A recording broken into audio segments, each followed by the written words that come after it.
Hello, everyone. Thank you for joining us for one of our BiasSync virtual conversations. This topic, we are focused on LGBTQIA plus community trends, legislation, and impact. I'm excited about our conversation today. I'm going to tell you about our guest speakers here in just a moment. If you're new to us, know that here at BiasSync, we focus on mitigating the impact of unconscious bias or implicit bias in workplaces. We do that through a multi-pronged approach, and we do it with not only bias assessments, as well as diagnostics, but also we have inclusivity roadmaps, we do training, we do micro-learnings, we have a whole suite of tools to ultimately lead to behavior change. And you can find out more about us at our company website. We'll also share it later on in this virtual conversation recording, the link to get more. So let me tell you about our speakers today. I'm very excited about it. First of all, many of you, if you've joined us before, you know I'm the CEO and co-founder here at BiasSync. Joining us for this topic is Aaron Walton. He's the CEO of Walton Isaacson. He is a prominent advocate for gay rights, leveraging his extensive experience as CEO to champion diversity and inclusion within the advertising agency. He has spearheaded numerous initiatives that promote LGBTQIA plus visibility and support. He's had broad industry recognition for his commitment to creating equitable spaces, both within his own company and on behalf of clients like Lexus and McDonald's. And I know Aaron we've known each other for a lot of years, and I can attest to the fact that he is one dedicated activist to drive positive change in support for LGBTQIA plus rights. Also joining us today is DeVere Kutcher, and DeVere is Vice President of Strategic Partnerships here at BiasSync. He is a dedicated advocate for LGBTQIA plus rights, also with a focus on creating inclusive and supportive environments in both corporate and community settings. He has served as the publisher of Affinity Inc. magazine for just over 5 years, a leading LGBTQIA plus business publication. He's been instrumental in advancing policies and initiatives that promote equality and diversity, and I'm so delighted to be able to include him in this conversation with us today. Less about being a team member and more about his knowledge, expertise, and insights as it pertains to this topic. So let's start off. Oh, and I just wanted to share with you, this time we are doing this recorded to accommodate schedules. It was a bit challenging because we are now to the summer months and scheduling. So today we are recording this to provide it on demand versus live. So if you're used to joining us every month, you'll see the difference. So let's talk about first the current trends in the US as it pertains to individuals who identify as LGBTQIA plus. And what I mean in particular, aside from being Pride Month, which raises a lot of attention, of course, there are some real significant legislative trends, potential regulatory trends. So, DeVere, I'm going to start with you. I know that you and I were talking about the number of anti-LGBTQ bills. Could you elaborate a little bit more on that? Sure. So right now, the ACLU, the American Civil Liberties Union, is tracking a record 516 anti-LGBTQ bills in the US. These are mostly at the state and local level, but they take a variety of forms. Unfortunately, many of them aim to sort of erase LGBTQIA history from school curriculums, through book bans, things like that. Others target, elimination of LGBTQIA visibility in terms of pride flag bans and, limits on public space usage for LGBTQ events, all the way to setting up barriers to healthcare and anti-trans legislation and attacks on the right to privacy of LGBTQIA individuals, particularly youth in schools, and obligations for teachers to report students who are out and such things as religious exemptions that unfortunately allow for expanded discrimination against LGBTQ individuals in places of business, and not to mention, funding cuts from state budgets and local budgets for LGBTQ education, programming, public events, et cetera. So it's unfortunately taken a very broad form. Aaron, you and I have talked about this is a crisis. We're in a crisis here. Tell me more. Well, you're absolutely right. What DeVere said is 100% accurate. Kelly Robinson, the president of HRC, has been very clear that we are in a state of emergency within the community because these rights are being taken away.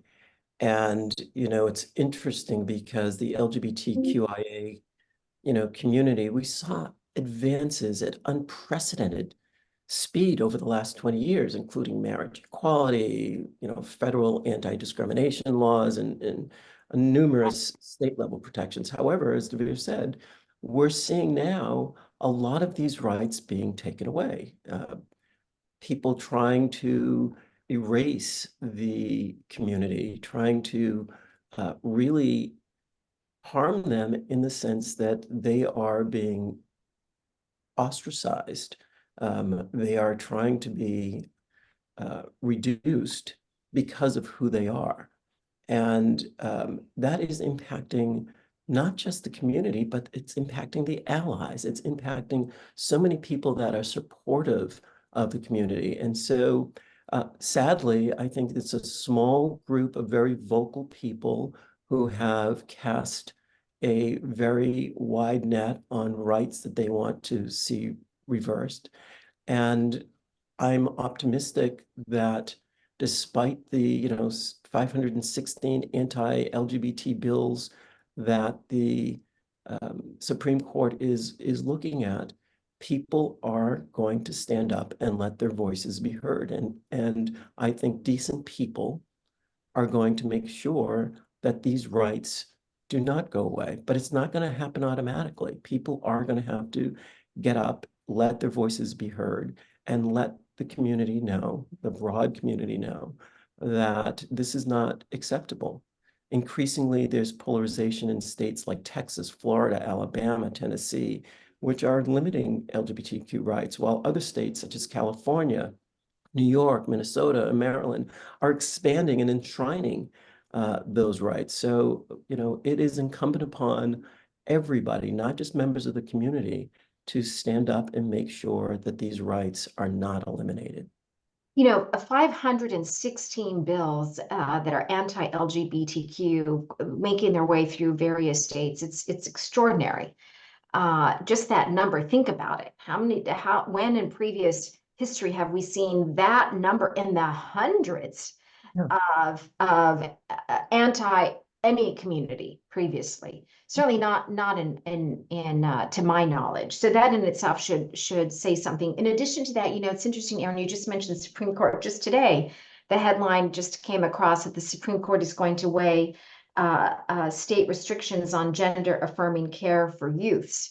And so these bills are working their way up. Of course, Supreme Court's not hearing every single one. It can't possibly do that. But the point is that these trends that are happening out in the world are also spilling into the workplace. And I know, Aaron, you and I have spoken about the number of individuals who now identify as members of the LGBTQ. I think you said, what was the exact number you mentioned? Well, if you look at, it's really interesting when you talk to clients or organizations, and they're talking about how they want to target and bring in Gen Z. Over 20% of Gen Z consider themselves to be part of the LGBTQIA community. And so that number is a significant number of potential consumers that understand the power that they have and the importance of keeping these rights, keeping their rights alive. The number of American adults who identify as LGBTQ plus is more than doubled in the last 12 years, according to a poll from Gallup. And the latest results show that 7.7% of the US adults now align themselves with the LGBTQ plus community, which is up from 3.5% in 2012, which is when Gallup started collecting this data. So you can see there is a movement where more and more people are identifying as a part of this community. LGBTQ plus employees represent almost 6% of the US workforce. So it's really important, and it's incumbent upon these companies to make sure that they are doing what they can to create a safe, belonging environment for the very people that they want to work for them. Mm-hmm. And by the way, Gen Z is a significant portion of the population in workforces. It's not a small group. So we say Gen Z, but we shouldn't ignore the fact that they make a substantial portion of employees in a workplace. So if you're thinking about inclusion, attracting, retaining, right? And you mentioned buying. I mean, this is critically important to understand what's going on in the world and what may be spilling into the workplaces, and why it matters. Yeah, and one of the things that I think we often don't talk about, it certainly is impacting the community, but it's also impacting the allies. My mom is paying attention to brands and companies and how they respond and respect the community. And so it goes beyond just the members of the community that are affected. It does spill into the allyship, and allyship is really important in making sure that we do what we can to reverse some of these trends that we're seeing in the anti-LGBTQ plus legislation. Mm-hmm. DeVere, why do you think we're seeing these trends moving in the surge of anti-LGBTQIA plus bills and sentiment? Sure. I mean, unfortunately, as happens with many civil rights movements, voting rights, women's rights, et cetera, the faster the progress is, the more of a backlash there is in people who, see expansion of rights for other groups as somehow shrinking their rights or limiting their opportunities. And so it's a very parallel type of trend. So unfortunately, as the civil rights and LGBTQIA plus rights have accelerated at an unprecedented rate over the last 20 years, the backlash is similarly strong and severe. And so that is something that is at the same time, it's a bit of a paradox. It's a marker of the success of the LGBTQ rights movement, something that we of course have to be very vigilant. As you said, it's impacting not just the community, but all those around us. So, it's somebody's parent, it's somebody's child, it's somebody's coworker, it's somebody's friend. So these things have far-reaching consequences. But luckily, with the numbers rising, again, as Aaron mentioned, the statistics of how many people identify with the community and relate to the community and support the community, this movement is better positioned than it might otherwise have been to hopefully fight back some of this backlash. Mm-hmm.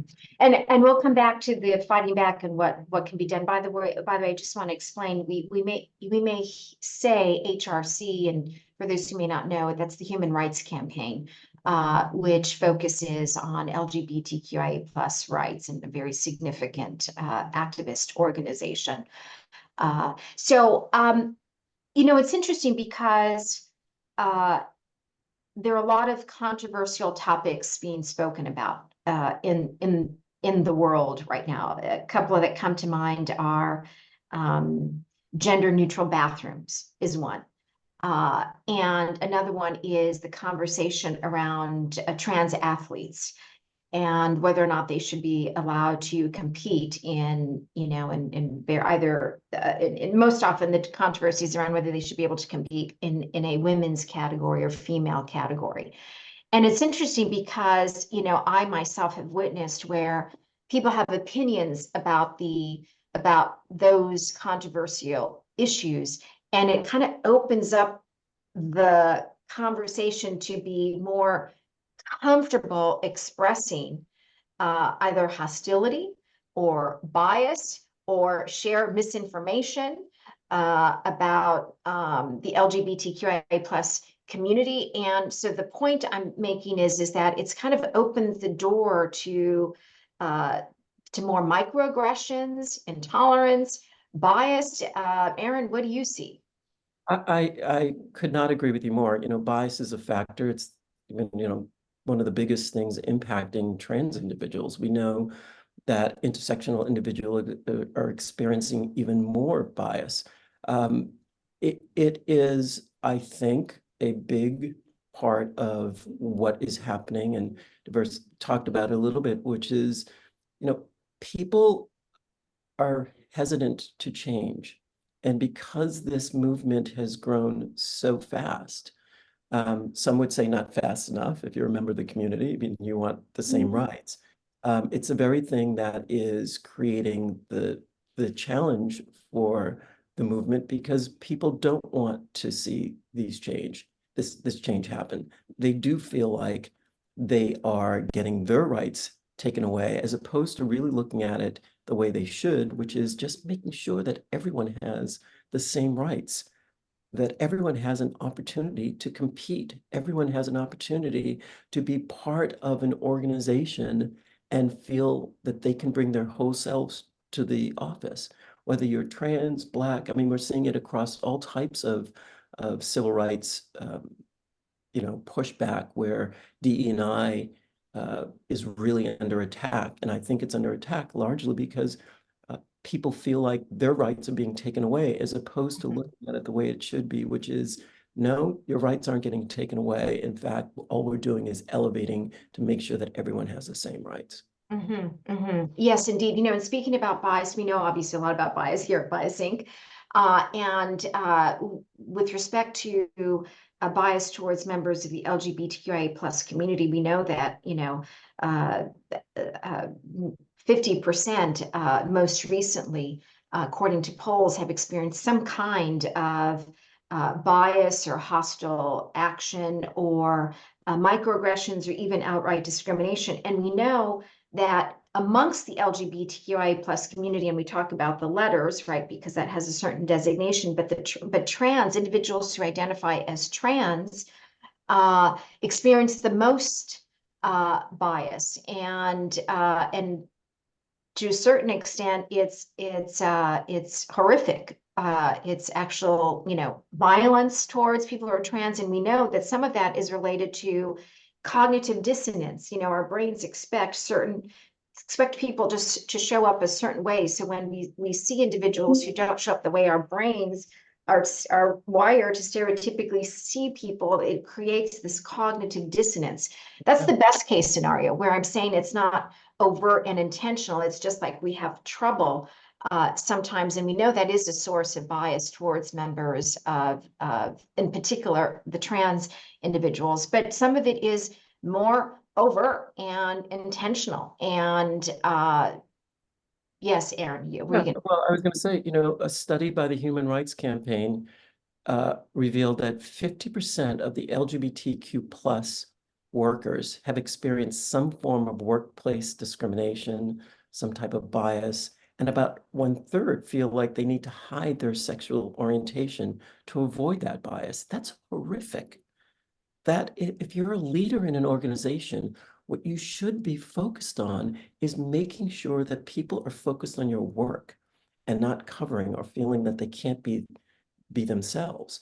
And so it's incumbent upon leaders to make sure that they recognize this bias that you're talking about, whether it's implicit or, or explicit bias. But we should make sure that we're doing everything we can to be aware of that and do the things that we need to create an environment where people can thrive, and they aren't focused on trying to hide or be something that they're not, so that they can do the business of doing the work that we were hired to do. Yes, indeed. We talk often in this work about psychological safety and inclusion. And when people don't feel like they have psychological safety, as you mentioned, there's covering that goes on. There's other things that go on. And the reality is that the individual suffers, because we know there's a mental health cost to that. But there's also the company suffers, because people aren't bringing their whole selves. Right? They're not contributing to the extent that they could be contributing, right? 100%, 100%. Whether it's code shifting or, covering, it is, and I'll tell you, just personally, for me, I remember, and I had the most unbelievable experience when I was starting my career at Pepsi. It was, during the 80s, and sadly, I wasn't out. I wasn't out for large reasons, was that I saw, not necessarily at Pepsi, but within in the world that we lived in, that most people, this is at the height of the AIDS crisis, this is the height of people not really being informed of the reality of what was happening with HIV and AIDS. And so a lot of people like me kept very, very quiet in the closet. I remember on Sundays having to go, when I would go into work on Monday, I'd sit down and read the New York Times sports section, just so that when I got into the office, I could have a conversation. I could feel like, okay, I can belong, and they'll make me a part of the group. And at some point, What's funny about that, I mean, it's Yeah. sad to know that, but what's funny about that is if you're a sports enthusiast, the New York Times would not be I know, well, headline. But at I least know. it had headlines for you. It had some information for I you know. to be able to come to participate in the conversation, is really what you're saying. Yeah, I mean, I had to cover. I had to do what I had to do so that I could feel like I belonged. And I want to be clear, this is more on me, I think, than it was on a lot of people around me. But it was really important for me, and I was thinking about my career and all that sort of stuff. And then I just woke up and I was like, enough. I can't keep doing this. I have to be who I am, in part because I want to be able to go in and give all of who I am to the work that I was doing. And I honestly felt like as long as I continued to cover and not allow myself to be that person, I wasn't doing my job. I wasn't delivering the insights, the work, the passion that I needed to do to help the company that I wanted, that I loved, to succeed. And so one day I just decided, that's it. This is who I am. If there are going to be any, negative things that happen as a result, well, that's what it's going to be. It's not going to be because I'm not being honest. It's not because I've done anything wrong. It's because whoever may have held it against me is not informed. And part of my job was to help inform them, show them why they were not, thinking clearly about the community and who I was, and the downside of creating an environment that did not allow that to happen. It impacted, I started looking at it from the lens of impacting the bottom line and what that meant in terms of helping the companies that I loved succeed.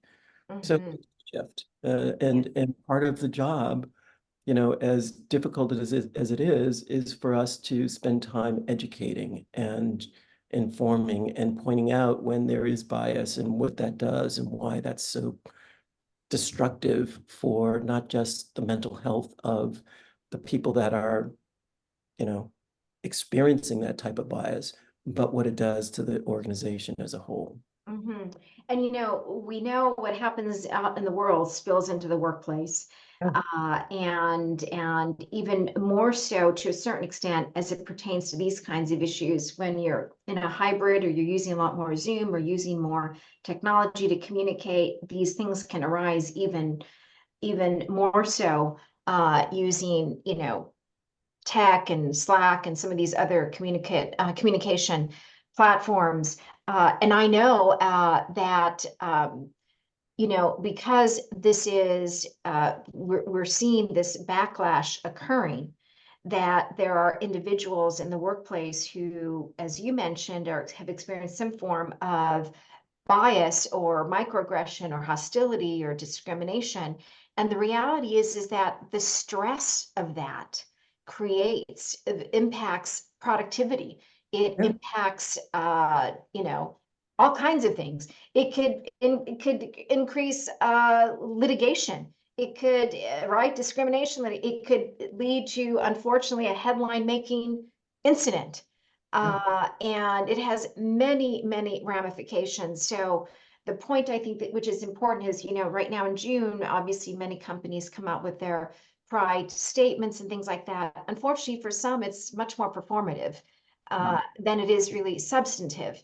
And what would you say, Aaron, about the importance of making sure that you're really committed to inclusion, if that's your core value, because who wouldn't have that core Listen, value? I tell folks all the time, I'm Black and gay 365 days a year. I'm not just Black during, Black History Month, nor am I just gay during Pride Month. So if in fact, my dollars, my commitment, my contributions are important to you, you should be celebrating who I am and recognizing who I am 365 days a year. I'm not taking anything away from those organizations that do things at Pride, but that's not enough. It really does need to extend beyond just the month of June. And I think, it's critical for an organization, particularly when you're looking at attracting new talent. It impacts, talent acquisitions. It impacts the company culture and the sense of belonging. It has a chilling effect if it's not done well. And I would advise companies to go back and look at the very values that you publish in your, on your website, that you publish in your annual reports, and make sure that you are living up to those very core values. Consumers today, employees today, have so much power in identifying and calling out those companies that are not doing that. So it's really critical. We have the tools now, right? We have the internet. We can search. We can do all of the things that probably didn't exist when I was kind of growing up in the business. And it will impact how people see the business. I tell, folks all the time, consumers aren't just buying a product because of the efficacy of the service or the the benefits that the product is bringing. They're also buying products based on how that company aligns with the values of who the purchases are, who the consumers are. And they've got to vote, and they're letting their vote be heard. And I think we've seen a lot of noise from those who are not so tolerant. But what makes me feel better is that the vast majority of consumers, of Americans, understand that that is wrong. And they are going to let their voices be heard and support the brands that are living up to those very values that they espouse. DeVere, I know that you have talked about supplier diversity and how companies can also pay attention and support the LGBTQIA plus community, obviously plus other communities. If you talk a little bit more about that and your perspective on that. Sure. So actually, one of the things that at Affinity Inc. magazine I was focused on is highlighting that nexus between big business and small business. And so one of the main topics that we covered was supplier diversity. And what we mean by that is, as a company, we talk a lot about, how are you marketing to the LGBTQ plus community? But one of the points that we made in this field was, don't just try to sell to us, invest in us, buy from us. So, it's one thing to have the branding, it's one thing to have the messaging or the marketing, the targeted marketing, but behind the scenes, it's equally important that, for a company to live up to those values, they're also doing things that may be less visible, but are really impactful. So investing in certified LGBTQ plus owned businesses, investing in developing those suppliers that come from the communities that the companies are trying to sell to or trying to interact with. And so that adds, that supplier diversity piece is sometimes invisible to the general public, but is no less important in terms of actually sending a message of, investment in and caring about at a much deeper level, the communities in which they do business. And so I think that's something that I want to highlight too, as a way for companies to show their commitment beyond, the month of June or beyond the month of February when it comes to our community, our diverse communities. Excellent point. So thus far, we've covered the impact that the legislation, in particular, the anti-LGBTQ legislation, is having on workplaces. It's important to be aware of that. It's important to be aware that your employees who identify as LGBTQIA+ are feeling stressed, very likely. It's important to go back to your core values, make sure that everything that you're doing lives up to your, and we presume that if you're participating here, you work for a company that values diversity, equity, inclusion, and inclusion in particular, and equity. That's a key point. Be aware and alert for the growing expression of bias, microaggressions, hostility, and just outright discrimination, intentional discrimination. I know that in states that have more anti-LGBTQIA legislations, there is a significant rise in school hate crime incidents related to that. So there is, right, there's a very, very direct correlation. Be mindful of not just being performative, but, Aaron, I loved what you said, you're Black and gay 365 days a year. Obviously, and so companies need to be focused on not just being performative. Let's talk for a minute about, please go right ahead. You brought up something that I think was really important. Divisive legislation tends to precede increases in discrimination for the impacted group, which increases the risk for the companies, right? Bias discrimination as they become more overt. For example, I think the Washington Post recently reported that the states with unfriendly LGBTQIA legislation saw a quadrupling in school hate crime incidents.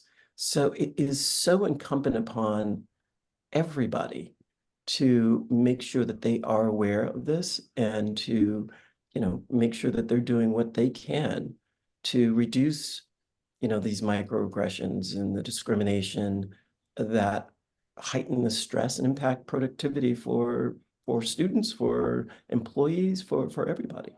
Very good point. Thank you, Aaron. The other thing is, we've talked about consumers have a lot of power. Also, employees have a lot of power, right? We were talking about the Disney case. Aaron, if you want to expand a little bit about that. Yeah, listen, there are some companies like Disney, for example, where I think most people know, what was going on in Florida and the governor trying to, roll back rights. And Disney, to their credit, stood up and said, absolutely not. These members of the community are part of our organization. Part of who we are as a company is to support all of our employees. And by the way, it wasn't just the LGBTQ+ employees, it was the allies within this organization, and they stood up. And as a result, I think they ultimately are going to win because people want to see companies do the right thing, not just for consumers, but also for the people that work for them. And so kudos to Disney for standing up under a lot of pressure and doing the right thing. Ultimately, it is going to benefit Disney. DeVere, is there anything else you'd like to highlight with respect to what companies can do with respect to being more inclusive or being aware of, the impact that can happen in their organizations if they're not attuned to what's happening? Sure. I mean, I think, part of that is sort of understanding the general conversation, the general dialogue around these issues, and being more mindful of, how employees interact with each other. I think, you mentioned some of the complicating factors of, the distance that remote work, for example, has put, or, even the effects of the pandemic where, there's that extra degree of separation. There's that sort of society is a little bit, the fabric of society has gotten a little bit stretched over the past few years. And so just taking a proactive stance in looking at policies, looking at procedures that sort of level the playing field, whether someone is remote or hybrid, but also in how people interact with each other. It's easier sometimes to misinterpret a message on Slack or a text than it is if somebody walks into your office and has a conversation face to face. That's a different dynamic. So I think is something that companies can and should do is sort of take a proactive approach in looking at mitigating some of the effects of this slightly stretched fabric of society and fabric of workplace dynamics that we're looking at. So, I think that's something that has not received enough focus, but certainly is something that that companies can do. And, this can come through the form of employee resource group activities or whatnot, or official policies and procedures. But it's something that I don't feel has been acknowledged as much and really needs to become a little bit more of a focus, since it's, this is kind of the new reality of the workplace. And the sooner we recognize that, the better. And the other thing is, Ashton, one of supporting me on this, read my mind. I was just going to say that also here at BiasSync, we can help in terms of, we have a whole LGBTQIA plus module, which includes not just training content, but also bias assessments. It has micro-learnings, it has diagnostics, we have an equity barriers diagnostic tool. We also have an inclusiveness survey to assess inclusiveness of all employees that takes into account intersectionality, which Aaron has spoken about. The more identifiers a person has, the higher the risk of them experiencing bias or inequity or hostility. So I want to leave with the last point, Aaron, that I want to ask you, which is, you advise companies all the time about their brand, right? And the value of their brand in many instances is incalculable. It doesn't take much for there to be a headline-making issue. Thinking Target and clothing, right? And that whole controversy a couple of years ago. And there are others. And so what do you counsel the brands that you work for, that when I say work for, that you support in their efforts? How do you give them guidance in this area? Listen, it's really interesting because we're really fortunate. Most of the brands that we work with have embraced the power of DEIB and have not wavered. But for someone that, has not, I would say, develop inclusive policies and benefits, non-discrimination policies, implement and enforce comprehensive non-discrimination policies that explicitly include sexual orientation, gender identity, and gender expression, make sure that there are benefits that provide equitable benefits across the board for healthcare that covers gender reaffirming procedures, mental health support, parental leave, adoption assistance, create an inclusive culture, diversity training, as you mentioned, that your company does, conduct, regular training and workshops on the LGBTQ plus issues to educate, employees about diversity, respect, and the challenges facing the community. We're not a monolith. There are, members of the LGBTQ plus community that have different needs and have different types of bias that has impacted them. And we talked about the trans community, for example. So it's really important that as as a leader in an organization, you understand what that is. I would say lean into some of the employee resource groups that you have at these companies. They understand it. They're living it. They're a part of it. They're supporting it. I also think it's really important for the LGBTQ plus community and these brands to have mentorships. There's a great organization, the NGLCC, National Gay and Lesbian Chamber of Commerce, that really does try to support not just LGBTQ plus businesses, but employees with mentorships and really helping them understand how corporations work and helping corporations understand how the community is a part of their livelihood. Promote visibility and representation. It's so important that we start to see leaders on the boards of these major companies who are diverse, who are members of the community. That's so critical because you can't be what you don't see sometimes.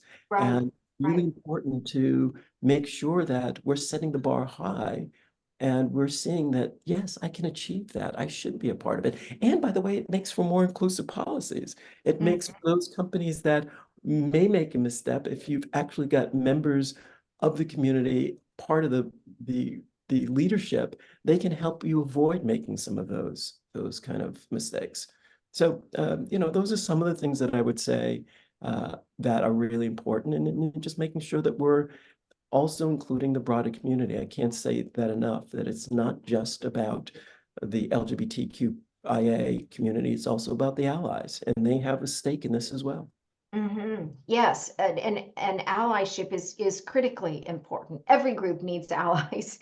But in this context, it's important to recognize that not only allies have a voice, allies, we see a lot of support for the LGBTQIA plus community, despite the vocal minority, as Aaron, as you have said, that we see a lot of and hear a lot about. And I think one of the most favorite lines that I heard in our conversation today, which I'd like to end with, which is, people know this isn't right. Right. People want companies to do the right thing. If there's nothing else that you get from this, hopefully you'll walk away thinking, okay, what more can we do to make sure we're living up to that? So Amen. thank you both. Very much appreciate you. Thank you for a great conversation. I knew it was going to be great.